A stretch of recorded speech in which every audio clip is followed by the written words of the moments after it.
Kisah ini menceritakan perjalanan hidup Arif di tahun 1982 saat usianya masih sangat muda, sekitar 23 tahun. Pada masa itu, Arif bekerja di sebuah perusahaan, sebuah pengalaman yang menjadi awal dari perjalanan karirnya. Perjalanan karir Arif dimulai di kota kelahirannya, Bandung. Ia melamar pekerjaan di sana, melewati proses administrasi yang cukup panjang. Setelah semua berkas selesai dan diterima, Arif resmi diterima sebagai karyawan. Beberapa minggu pertama, Arif menjalani masa orientasi di Bandung. Selama periode ini, ia mempelajari berbagai divisi dan memahami tugas serta tanggung jawab yang akan ia jalankan. Setelah itu, ia diberikan amanah untuk menjabat sebagai kepala gudang di perusahaan tersebut, sebuah posisi yang cukup strategis. Sebagai kepala gudang, Arif bertugas mengelola stok barang, memastikan distribusi berjalan lancar, dan memimpin beberapa divisi seperti teknisi, pengemudi, dan tim pendistribusian. Namun, tak lama setelah itu, perusahaan memutuskan untuk memutasi Arif ke cabang lain. Ia ditempatkan di kota Semarang, tepatnya di sebuah kantor di dekat Pasar Bangkong dan Pasar Johar. Lokasinya cukup strategis, dekat dengan pusat aktivitas masyarakat. Di tempat barunya, Arif tetap menjalankan perannya sebagai kepala gudang, memimpin berbagai tim yang bertanggung jawab atas pengiriman barang kepada pelanggan. Suatu ketika, karena ada urusan keluarga yang mendesak, Arif harus pulang ke Bandung. Ia pun harus meminta izin kepada atasannya. Kemudian, Arif pun mengetuk pintu ruangan atasannya sore itu. Dengan hati-hati ia menyampaikan niatnya untuk pulang. Setelah mendengarkan penjelasan Arif, sang atasan awalnya tampak ragu. Namun, ia akhirnya memberikan izin dengan syarat bahwa semua pekerjaan Arif harus diselesaikan atau didelegasikan terlebih dahulu. Arif pun menyanggupi permintaan tersebut dengan penuh tanggung jawab. Ia berjanji akan memastikan semuanya berjalan lancar sebelum ia pergi. Hari keberangkatan pun tiba. Sore itu, setelah memastikan semua pekerjaannya selesai, Arif berpamitan kepada atasannya dan rekan-rekan kerjanya. Mereka mengucapkan doa agar perjalanannya aman dan lancar. Dengan semangat dan rasa lega, Arif meninggalkan kantor. Ia tinggal di sebuah ruko lantai 4 yang juga berfungsi sebagai kantor tempatnya bekerja. Dari situ ia mulai perjalanannya menuju Bandung. Arif menaiki angkutan umum menuju Terminal Johar, sebuah terminal kecil yang sering ia gunakan. Dari sana, ia melanjutkan perjalanan menuju Terminal Terboyo untuk naik bis antar kota. Perjalanan dari kantornya ke Terminal Terboyo memakan waktu sekitar 1 jam, karena harus menunggu penumpang lain. Ketika akhirnya ada di Terminal Terboyo, sekitar pukul 7 malam, Arif segera mencari bis menuju Bandung. Namun, perjalanan tidak berjalan mulus seperti yang ia harapkan. Bis yang ia tumpangi ternyata membutuhkan waktu lama untuk berangkat karena sepinya penumpang. Meskipun sudah menunggu hingga pukul 9 malam, jumlah penumpang masih belum mencukupi. Akhirnya, dengan hanya 10 penumpang di dalamnya, bis itu tetap berangkat demi memenuhi jadwal perjalanan. Di awal perjalanan, Arif mulai merasakan sesuatu yang ganjil. Suasana di dalam bis terasa berbeda dari biasanya. Perasaan tidak nyaman mulai menyelimuti dirinya.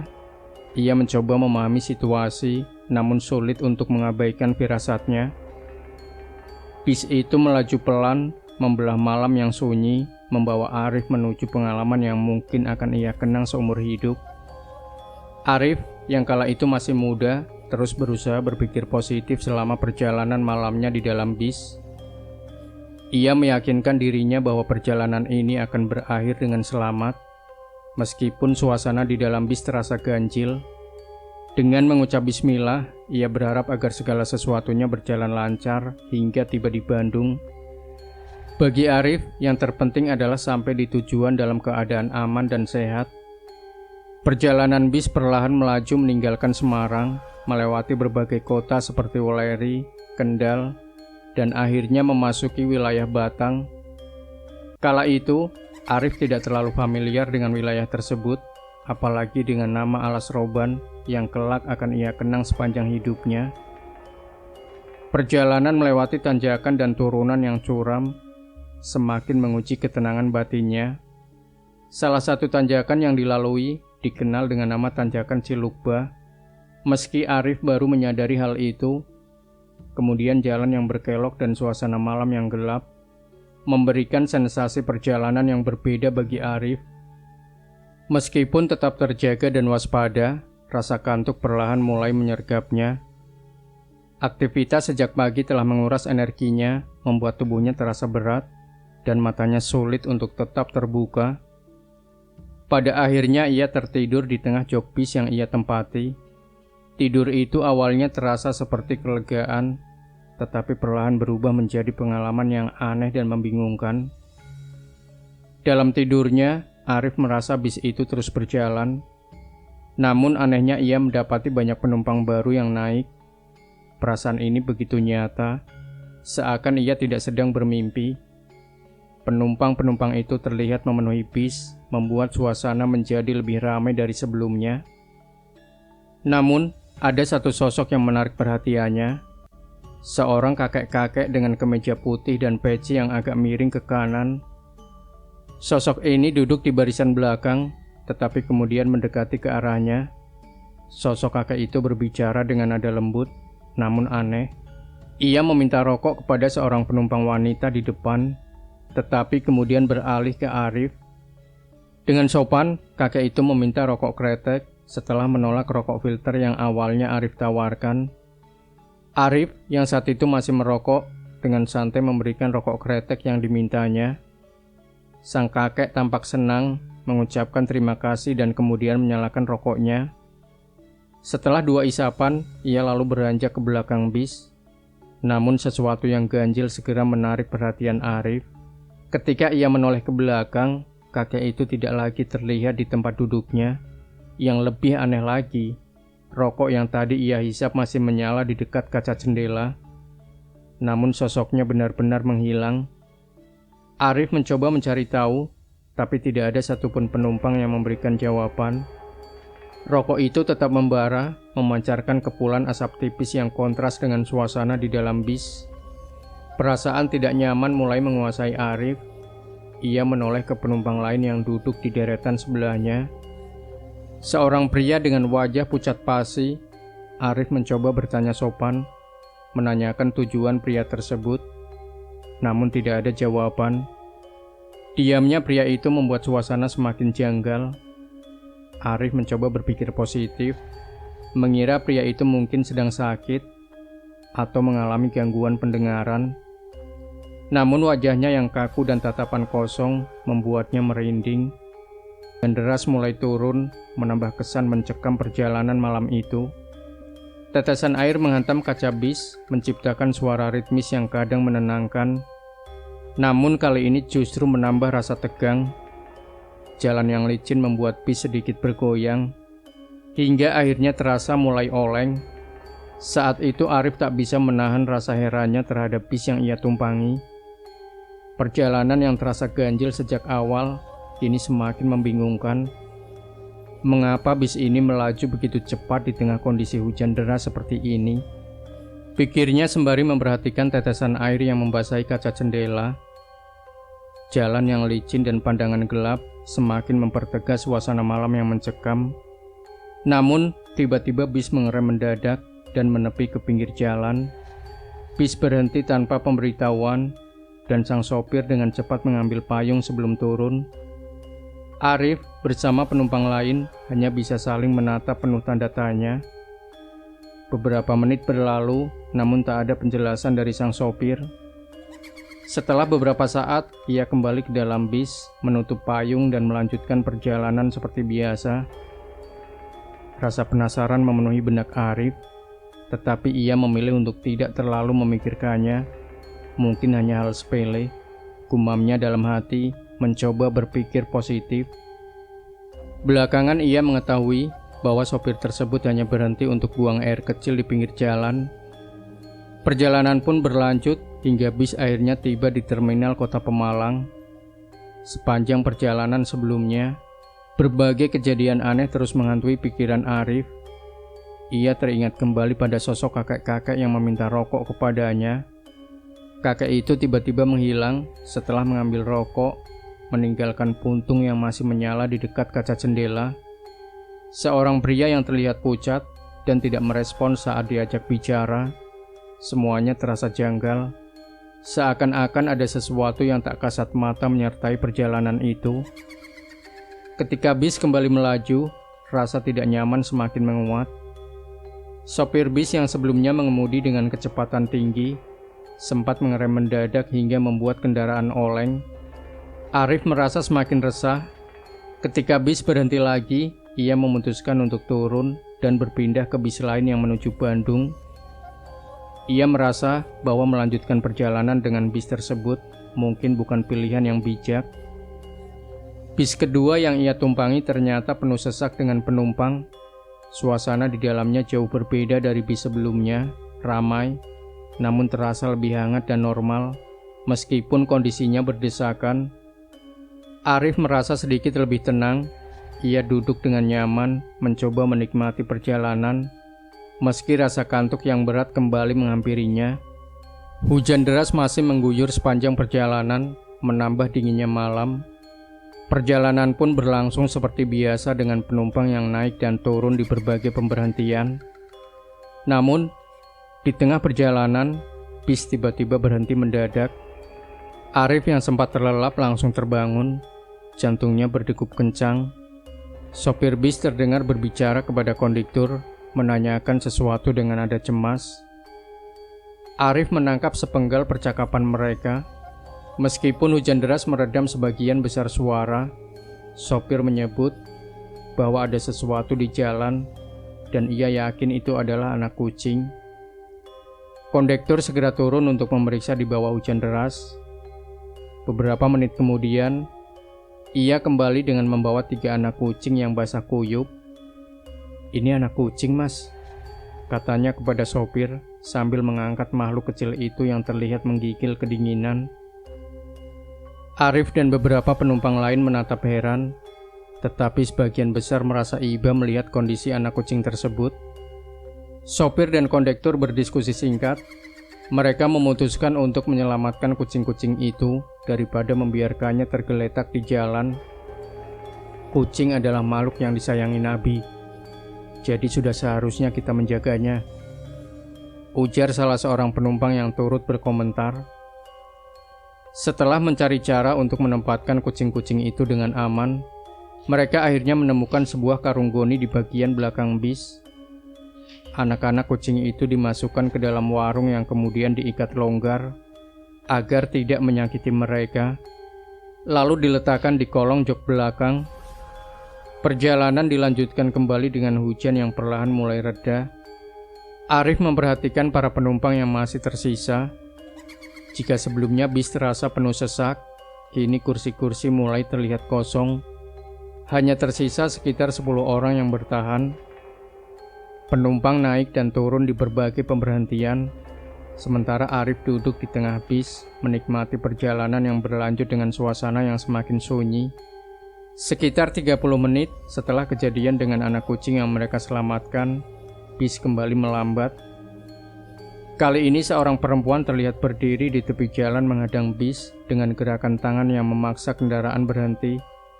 Sopir menepi ke kiri dan membuka pintu, membiarkan perempuan itu naik. Namun, perempuan tersebut tidak langsung duduk. Dengan suara yang terdengar cemas, ia mulai berbicara kepada sopir dan kondektur. "Maaf Pak, apakah kalian melihat anak saya?" tanya perempuan itu dengan nada yang penuh kegelisahan. Sopir dan kondektur saling berpandangan tampak bingung. "Mbak, kami tidak melihat anak-anak di sini," jawab mereka singkat. Namun, perempuan itu tidak menyerah. Ia bersikeras dan ia ingin memastikan apakah anaknya berada di bis tersebut. Sopir yang sudah mulai merasa terganggu akhirnya menyampaikan sesuatu yang mengejutkan. Ia bercerita kepada perempuan itu bahwa mereka baru saja menemukan 3 ekor anak kucing saat melewati jembatan Losari. Anak-anak kucing itu mungkin saja yang Mbak maksud. ujar sopir sambil menunjuk ke arah karung goni di bagian belakang bis. Mendengar penjelasan tersebut, perempuan itu langsung bereaksi dengan emosi yang meluap. Ia memaksa untuk melihat anak-anaknya yang disebutkan sopir. Tanpa menunggu izin, ia berjalan cepat ke belakang bis, memaksa kondektur untuk membuka karung. Saat karung dibuka, terlihatlah 3 anak kucing yang tadi mereka selamatkan. Perempuan itu langsung mengambil 3 kucing tersebut dengan ekspresi yang campur aduk. Perempuan itu langsung mengambil ketiga kucing tersebut dengan ekspresi yang campur aduk antara lega dan marah. "Bagaimana bisa kalian memperlakukan anak saya seperti ini?" teriak perempuan itu. Nadanya bergetar. "Anak-anak saya kalian masukkan ke dalam karung seperti barang tak berharga. Kalian harus bertanggung jawab jika terjadi sesuatu pada mereka." Perempuan itu terus mengoceh, menumpahkan kemarahannya kepada sopir dan kondektur. Sopir yang merasa tidak terima dengan tuduhan itu mulai kehilangan kesabaran. "Mbak, kami menyelamatkan kucing-kucing itu agar tidak terlindas kendaraan. Kalau tidak, mereka mungkin sudah mati di jalan," balas sopir dengan nada tinggi. Perdebatan itu berlangsung cukup lama, hingga akhirnya perempuan tersebut turun dari bis sambil membawa ketiga anak kucingnya. Ia masih mengomel, menuduh sopir dan kondektur sebagai orang-orang yang tidak peduli. Sopir hanya bisa menggerutu, merasa lelah dengan situasi yang terjadi. Perempuan macam apa itu? Gumamnya berbicara kepada kondektur. "Kita sudah menyelamatkan kucing-kucing itu, tapi malah dimaki-maki." Bis pun kembali melaju setelah perempuan tersebut turun. Malam semakin larut dan suasana perjalanan berubah menjadi lebih sunyi. Waktu itu menunjukkan pukul 2 atau setengah 3 pagi ketika jalanan mulai benar-benar lengang. Jika sebelumnya kendaraan besar seperti truk dan bis masih berlalu lalang, kini hampir tidak ada kendaraan lain yang terlihat. Perasaan sepi mulai menyelimuti Arif dan para penumpang yang tersisa. Di tengah perjalanan yang sunyi itu, bis mulai menunjukkan tanda-tanda yang mencemaskan. Kendaraan tiba-tiba oleng, bergerak ke kiri dan ke kanan seperti kehilangan keseimbangan. Sopir berusaha keras mengendalikan kemudi, sementara beberapa penumpang mulai panik. "Ada apa ini?" pikir Arif yang duduk di tengah, mencoba tetap tenang meskipun jantungnya berdegup kencang. Bis terus melaju dengan gerakan yang tidak stabil dan suasana menjadi semakin mencekam.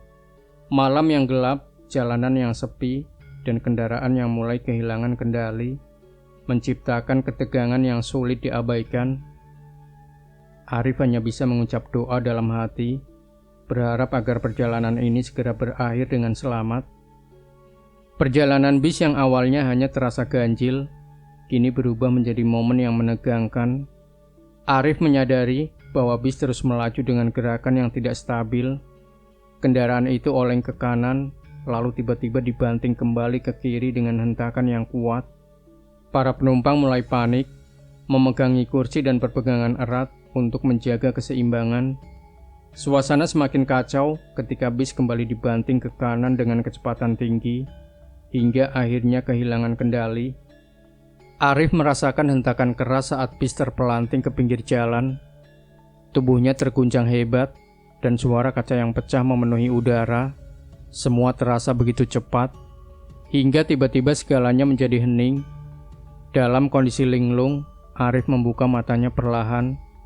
Kaca-kaca berserakan di mana-mana, dan suasana di dalam bis dipenuhi dengan debu serta bau lumpur yang menyengat.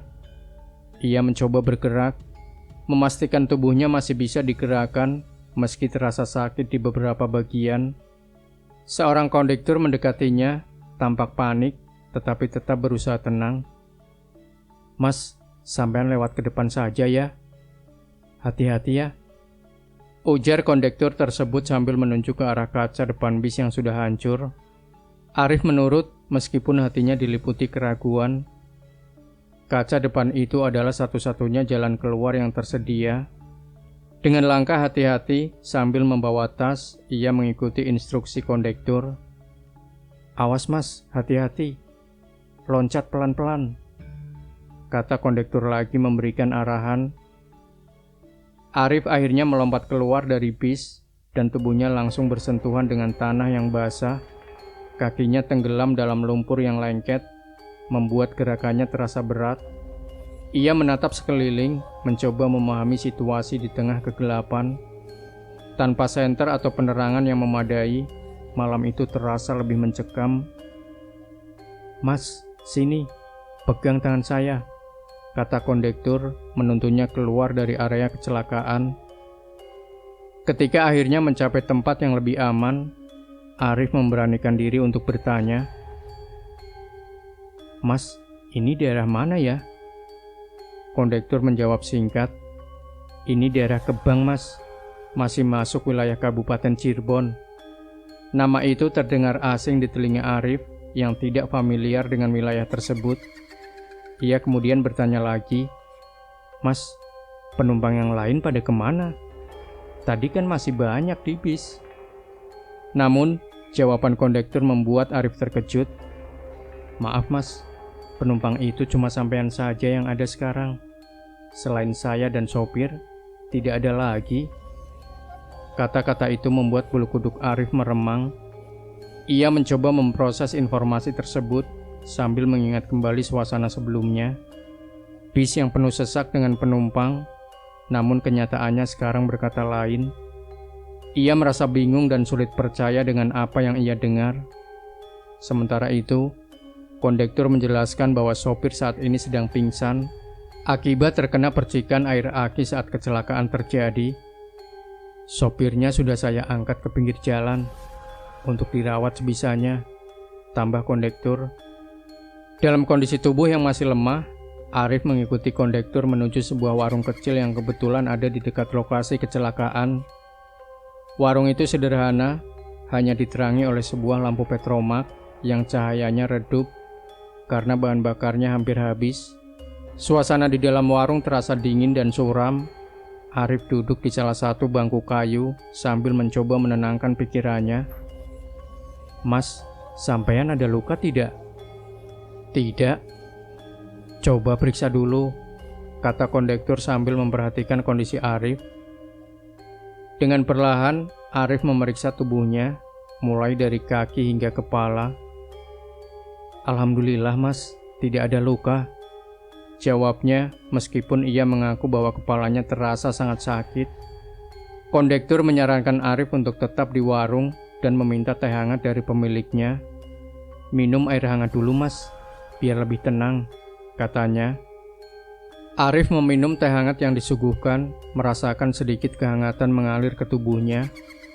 Beberapa saat kemudian, kondektur pamit untuk memeriksa kondisi sopir yang masih terbaring di luar. Tidak lama setelah itu, sopir mulai siuman. Ia diberikan teh manis hangat oleh kondektur untuk memulihkan tenaganya. Arif memperhatikan dari kejauhan, merasa lega bahwa sopir tersebut akhirnya sadar kembali. Sambil meminum teh hangatnya, Arif merenungkan kembali kejadian yang baru saja ia alami. Rasa syukur karena masih diberi keselamatan bercampur dengan rasa penasaran yang belum terjawab. Siapa sebenarnya para penumpang yang ia lihat sebelumnya? Dan mengapa hanya dirinya yang tersisa?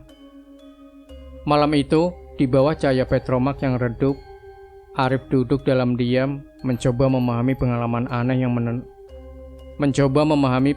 aneh yang menemaninya di perjalanan menuju Bandung. Setelah sopir bis mulai pulih dari kondisi pingsannya, kondektur membantunya duduk di bangku warung. Arif bergabung bersama mereka, duduk dalam keheningan yang dipenuhi rasa penasaran. Sopir, kondektur, dan Arif akhirnya mulai berbincang, mencoba mencari tahu di balik kecelakaan yang baru saja mereka alami. Arif memulai pembicaraan dengan pertanyaan sederhana. "Pak sopir, bagaimana ini? Kok bisa sampai kejadian seperti tadi? Saya benar-benar bingung." Sopir menghela napas panjang, lalu menjawab dengan nada yang masih lemah. "Mas, saya juga baru beberapa bulan kerja jadi sopir di jalur ini, sekitar 3 bulan. Ini pertama kali saya mengalami hal seperti ini.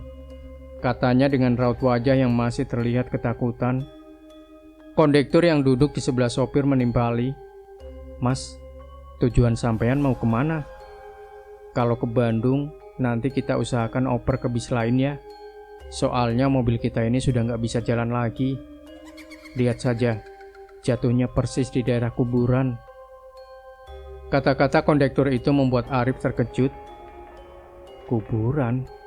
tanyanya dalam hati, merasa semakin penasaran dengan kondisi sekitar. Ia mencoba meminta izin untuk melihat langsung tempat bis terguling, namun kondektur dengan tegas menolaknya.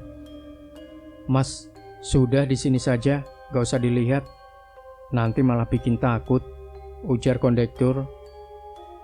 Tidak lama kemudian, kondektur yang bernama Aji menoleh ke arah sopir bis bernama Mas Anwar dan bertanya, "War, bagaimana kamu bisa sampai gak kontrol tadi?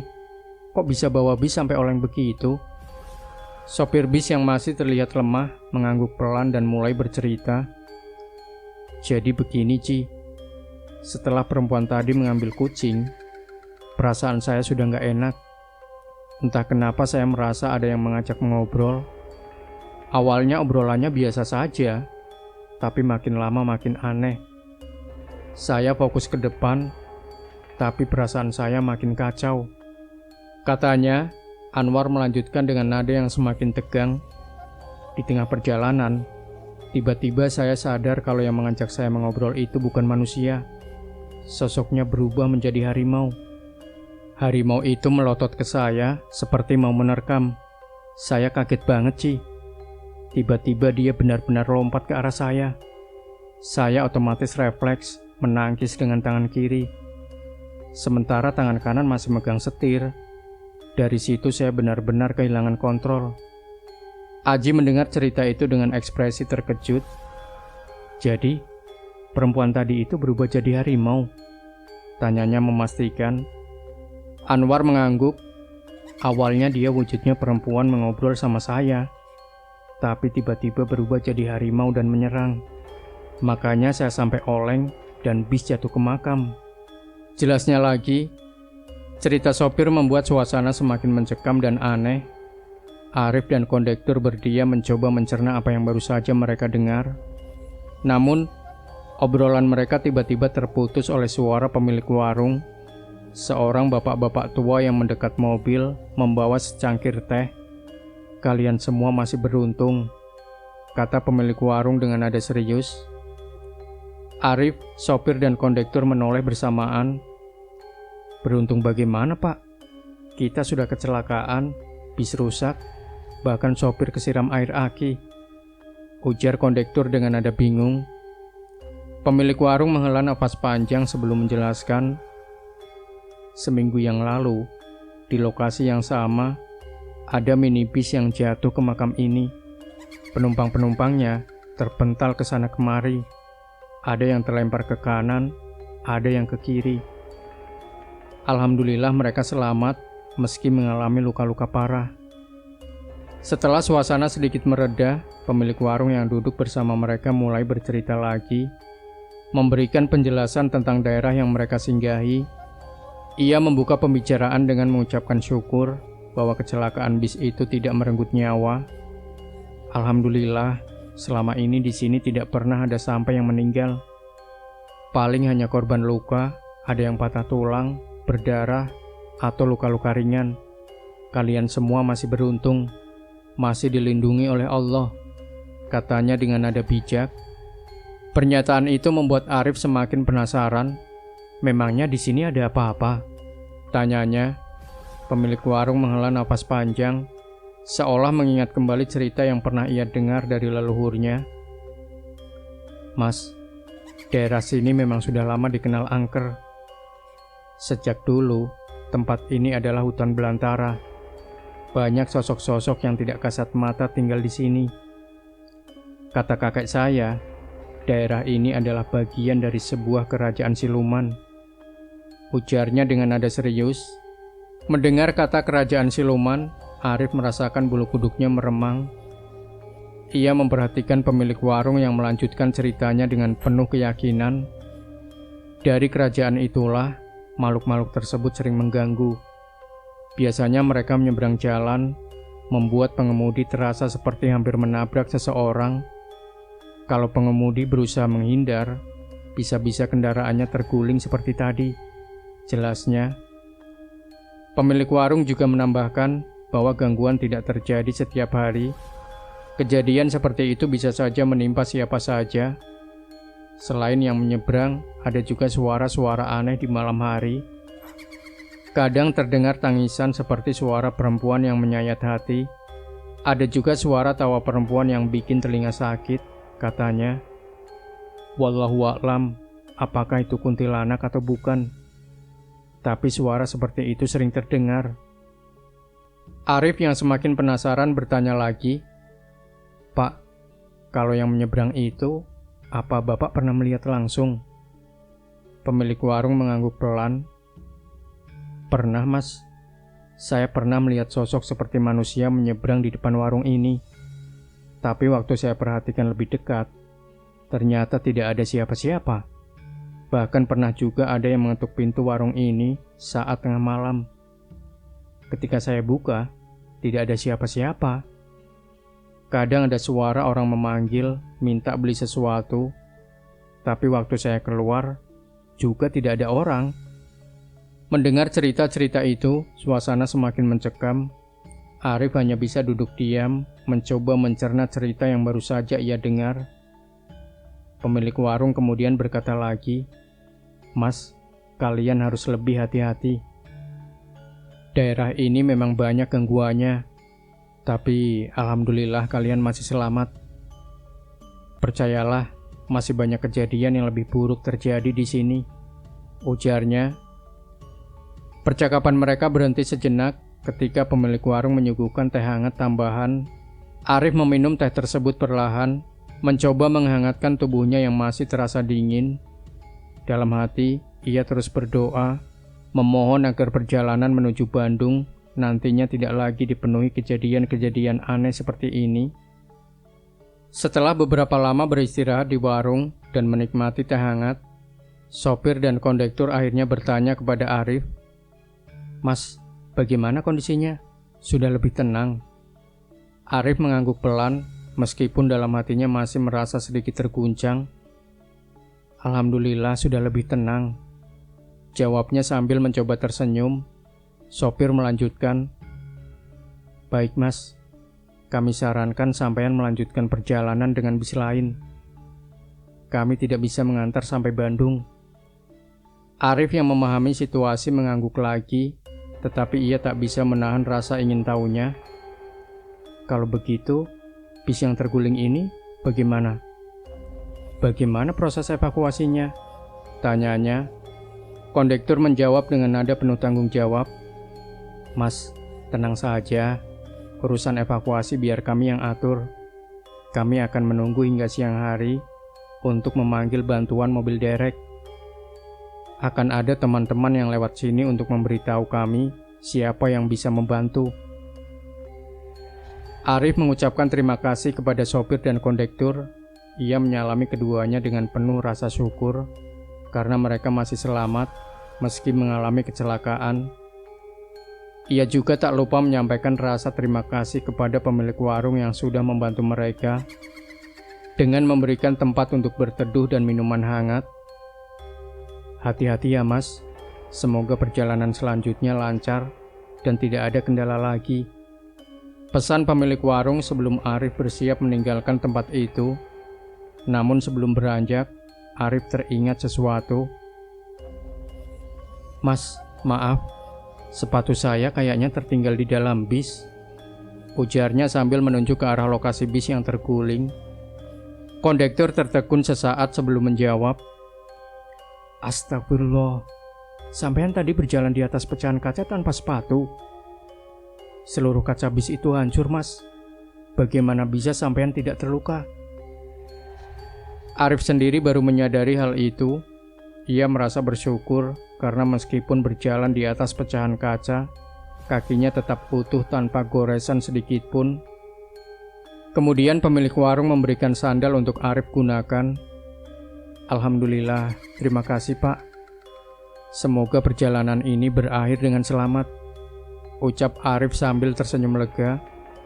Tak lama kemudian, kondektur menemani Arif ke pinggir jalan untuk menghentikan bis lain. Sebuah bis akhirnya berhenti setelah kondektur memberi tanda. Sopir bis ketiga ini sempat berbicara singkat dengan kondektur sebelumnya. "Kalian kenapa? Apa terjadi musibah?" tanya sopir bis ketiga. "Iya, tadi bis kami terguling," jawab kondektur sambil membantu Arif naik ke bis.